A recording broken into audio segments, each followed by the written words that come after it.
तो हम लोग कवर कर रहे थे पिनाकल 7th एडिशन। इसमें हमने 4 चैप्टर तक कवर कर लिया था, 102 क्वेश्चन तक। अब हमें 103 क्वेश्चन से देखना है। किसी अर्थव्यवस्था में अंतिम वस्तु और सेवाओं पर कुल खर्च का योग करके राष्ट्रीय आय की गणना करने के लिए निम्नलिखित में से किस विधि का उपयोग किया जाता है? तो व्यय विधि, एक्सपेंडिचर मेथड का यूज किया जाता है। इसका फॉर्मूला होता है C+I+G+X-M।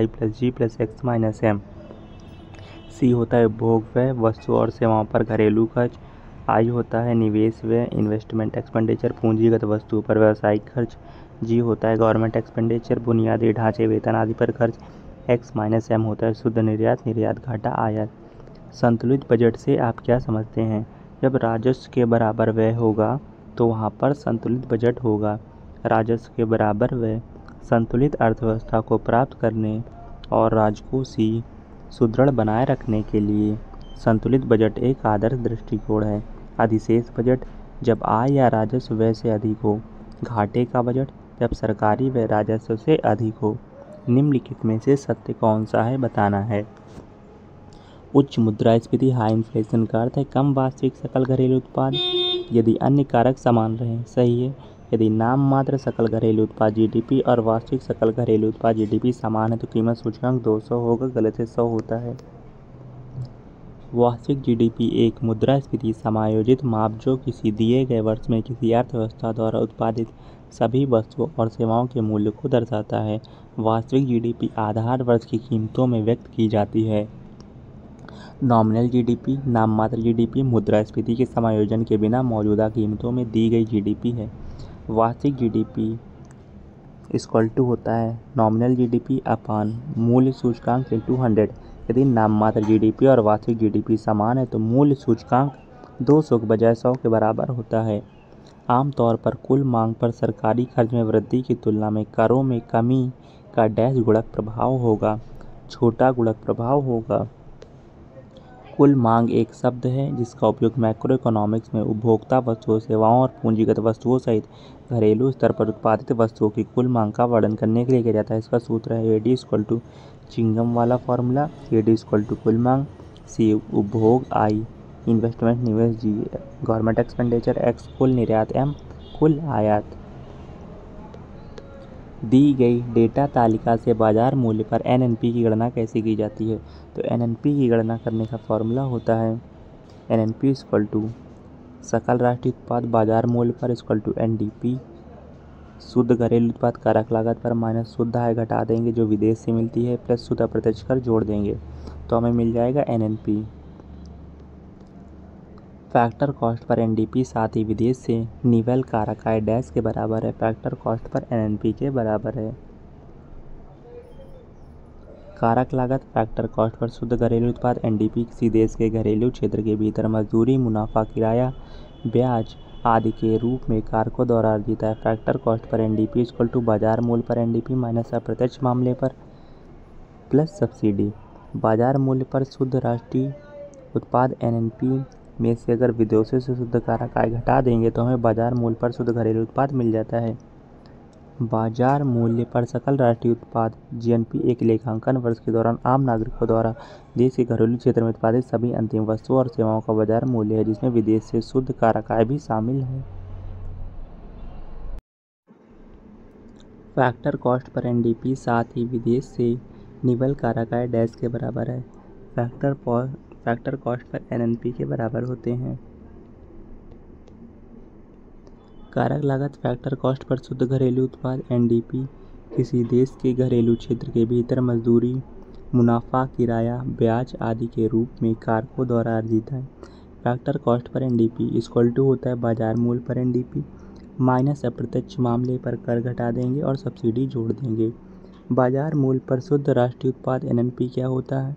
NNP में से अगर विदेशों से शुद्ध कारक आय घटा देंगे तो बाजार मूल्य पर शुद्ध घरेलू उत्पाद हमें मिल जाएगा।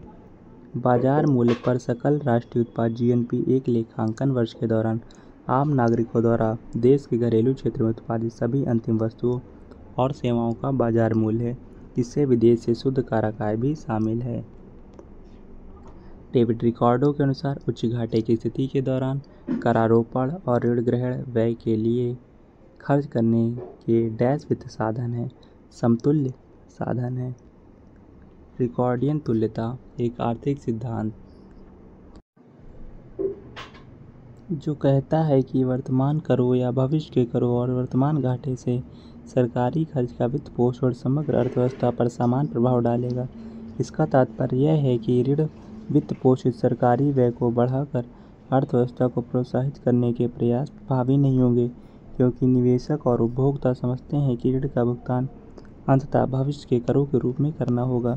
निम्नलिखित में से क्या सरकारी बजट का उद्देश्य है? जीडीपी का विकास, संसाधनों का पुनर्आवंटन, संतुलित क्षेत्रीय विकास। तो तीनों ही हैं। सरकारी बजट का उद्देश्य विभिन्न आर्थिक और सामाजिक लक्ष्यों को प्राप्त करने के लिए एक विशिष्ट अवधि के लिए सरकार के राजस्व और व्यय की रूपरेखा तैयार करना है। सही कथन बताना है। वार्षिक जीडीपी 240, कीमत सूचकांक 120, तो मौद्रिक जीडीपी 200। तो होता क्या फार्मूला? मौद्रिक GDP upon real GDP into 100 equal to सूचकांक। तो देखेंगे जो वाला भी सही आएगा। वार्षिक जीडीपी सकल घरेलू उत्पाद एक मुद्रास्फीति समायोजित माप है जो किसी दिए गए वर्ष में किसी अर्थव्यवस्था द्वारा उत्पादित सभी वस्तुओं और सेवाओं के मूल्य को दर्शाता है। मौद्रिक जीडीपी यह मुद्रास्फीति के समायोजन के बिना मौजूदा कीमतों में दिया जाता है। मौद्रिक जीडीपी इक्वल टू होता है वार्षिक जीडीपी इंटू मूल सूचकांक अपॉन 100। इनमें से कौन सा राष्ट्रीय आय को मापने की व्यय विधि को उचित रूप से कथित घटक नहीं है? फर्मों द्वारा अंतिम निवेश, अंतिम सरकारी व्यय, निर्यात और आयात व्यय नहीं है, परिवार द्वारा अंतिम उपभोग है। व्यय विधि द्वारा राष्ट्रीय आय की गणना करने का सूत्र GDP equal to C plus I plus C plus X minus M. चिंगम करके याद कर सकते हैं, जहाँ सी उपभोग व्यय वस्तुओं और सेवाओं पर घरेलू है, आई इन्वेस्टमेंट एक्सपेंडिचर है पूंजीगत वस्तुओं पर व्यावसायिक व्यय, जी क्या है गवर्नमेंट व्यय, बुनियादी ढांचे वेतन आदि पर व्यय, एक्स माइनस एम शुद्ध निर्यात शुद्ध घाटे पर आयात।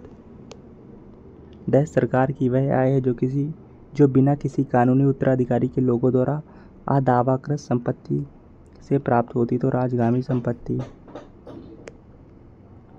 राजगामी संपत्ति महा अपराध फेलोनी सबसे गंभीर अपराध है जो एक व्यक्ति या संस्था दूसरे के विरुद्ध करती है। विवादास्पद मूठ अस्थिर तर्क वितर्क के लिए खुला या बहस योग्य। ग्रहणाधिकार लीन एक कानूनी दावा या विधि अधिकार जो किसी ऋण को पूरा करने के लिए संपार्श्विक के रूप रखी गई संपत्तियों के खिलाफ किया जाता है। सरकारी बजट के स्थायित्वकारी कार्य में डैश मुख्य रूप से शामिल होता है। मांग को बढ़ाने और घटाने के लिए हस्तक्षेप शामिल होता है। स्तरीकरण नीति अर्थव्यवस्था के कुल उत्पादन सकल घरेलू उत्पाद द्वारा मापा गया में अनियमित उतार चढ़ाव को सीमित करने का प्रयास करती है।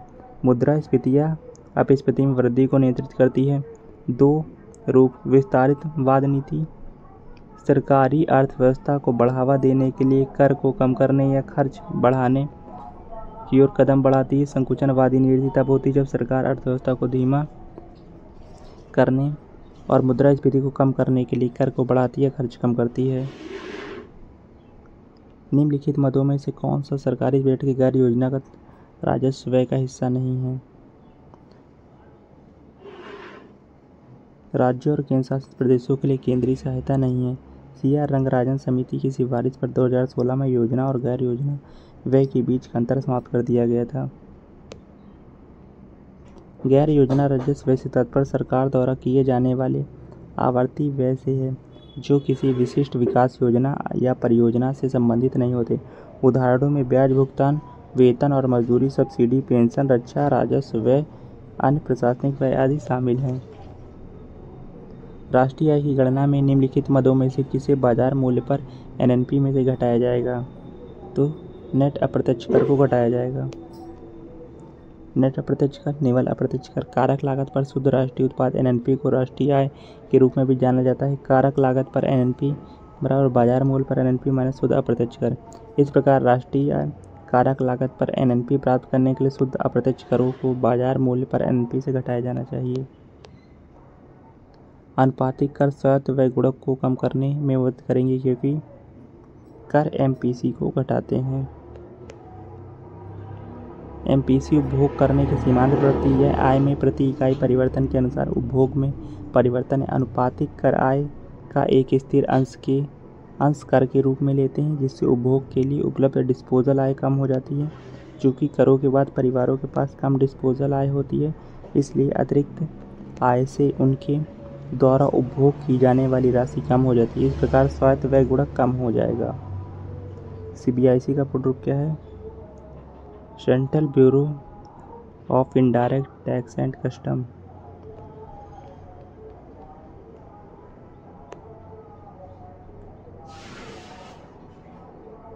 Central bureau of indirect tax and customs. केंद्रीय प्रत्यक्ष कर एवं सीमा शुल्क बोर्ड तत्कालीन केंद्रीय उत्पाद एवं सीमा शुल्क बोर्ड। यह केंद्रीय राजस्व बोर्ड अधिनियम 1963 के तहत गठित बोर्डों में से एक है और वित्त मंत्रालय के तहत राजस्व विभाग के अधीन है। यह सीमा शुल्क, केंद्रीय उत्पाद शुल्क, केंद्रीय वस्तु एवं सेवा कर CGST और एकीकृत GST IGST लगाने और संग्रह से संबंधित नीति तैयार करने के कार्यों से संबंधित है। किस देश ने सर्वप्रथम शून्य आधारित बजट पेश किया? तो USA ने सबसे पहले शून्य आधारित बजट पेश किया। शून्य आधारित बजट GBB बजट बनाने की एक विधि है, जिसमें प्रत्येक बार बजट बनाते समय सभी खर्चों का मूल्यांकन किया जाता है और प्रत्येक नई अवधि के लिए खर्चों को उचित ठहराया जाता है। इसे 1970 में पीटर पायर द्वारा पेश किया गया था। भारत में GBB को 1983 में विज्ञान और प्रौद्योगिकी विभाग में पेश किया गया था और 1986 में भारत सरकार द्वारा अपनाया गया था। इसे 7वीं पंचवर्षीय योजना के दौरान बढ़ाया दिया गया था। भारत में महाराष्ट्र शून्य आधारित बजट लागू करने वाला पहला राज्य बन गया है। मैचिंग करना है फर्स्ट को सेकंड से। सेवा कर कौन सा है? कर राजस्व है। और ब्याज प्राप्तियाँ क्या हैं? गैर कर राजस्व है। PSU शेयरों की बिक्री, पूंजीगत प्राप्तियाँ। और वेतन और पेंशन है राजस्व व्यय। तो इसका आंसर होगा तीसरा।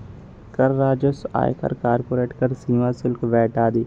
गैर कर राजस्व सरकार द्वारा प्रदान किए गए ऋण पर ब्याज, सार्वजनिक क्षेत्र के उद्यमों से लाभांश, सेवाओं के लिए शुल्क आदि। पूंजीगत प्राप्तियाँ जनता से उधार, सरकारी परिसंपत्तियों की बिक्री, सार्वजनिक उपक्रमों में शेयरों का विनिवेश आदि।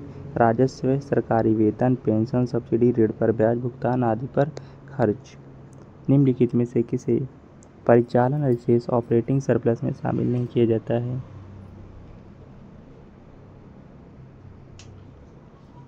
नकद में मजदूरी को। नकद में मजदूरी परिचालन अधिशेष राष्ट्रीय लेखा आंकड़ों में उपयोग की जाने वाली अवधारणा जो लाभ, किराया और ब्याज जैसी संपत्ति आय में कटौती करने से पहले उत्पादन से उत्पन्न अधिशेष के माप को संदर्भित करती है।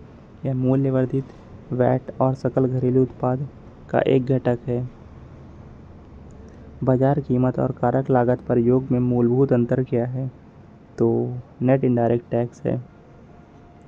अप्रत्यक्ष कर, कारक लागत किसी वस्तु के निर्माण में उत्पादन के सभी कारकों की कुल लागत, जिसमें प्राप्त सब्सिडी और भुगतान किए गए करों का हिसाब नहीं होता है।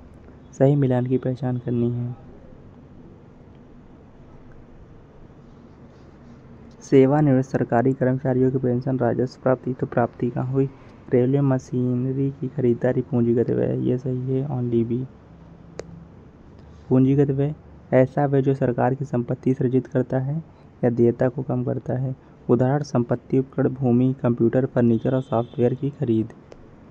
भारत सरकार आमों का निर्यात इसकी राष्ट्रीय आय को मापन की डैश विधि का हिस्सा है। वह विधि का एक हिस्सा है। यह विधि उपभोक्ता व्यय, निवेश, सरकारी व्यय और शुद्ध निर्यात को जोड़ती है। फॉर्मूला इसका होता है राष्ट्रीय आय के लिए चिंगम C+I+G+X-M, जहाँ C उपभोक्ता व्यय, I निवेश, G सरकारी व्यय, X निर्यात और M आयात है। भारत सरकार ने पहली बार अपने वक्तव्य में बजटीय आवंटन की लैंगिक संवेदनशीलता को कब शामिल किया था? तो 2005 और 2006 में शामिल किया था। लैंगिक संवेदनशीलता क्या मतलब है इसका? भारत ने सार्वजनिक व्यय को इस तरह से डिजाइन करने के लिए जेंडर रिस्पॉन्सिव बजटिंग GRB की शुरुआत की, जिससे यह सुनिश्चित हो सके कि देश की महिलाओं को भी उतना लाभ मिले जितना पुरुषों को मिलता है। तो GRB का मतलब है महिलाओं को भी लाभ मिले पुरुषों के साथ जितना पुरुषों को मिल रहा है। डैश वे पदार्थ हैं जिसके लिए भारत में वस्तु एवं सेवा कर GST तथा केंद्रीय उत्पादन कर दोनों लगेंगे। तंबाकू एवं तंबाकू पदार्थ जिसमें GST और उत्पादन कर दोनों लगेगा। तंबाकू तथा तंबाकू पदार्थ जीएसटी वस्तु एवं सेवा कर लागू हुआ 1 जुलाई 2017 को। संशोधन 101वें संशोधन अधिनियम 2016 के द्वारा अनुच्छेद 279 ये किसी भी नियमित करदाता के लिए प्राथमिक जीएसटी स्लैब वर्तमान में 0%, 5, 12, 18 और 28% निर्धारित की गई है। हालांकि पेट्रोलियम उत्पादों, मादक पेय और बिजली पर जीएसटी के तहत कर नहीं लगाया जाता है और इसके बजाय अलग अलग राज्य सरकार द्वारा अलग अलग कर लगाया जाता है।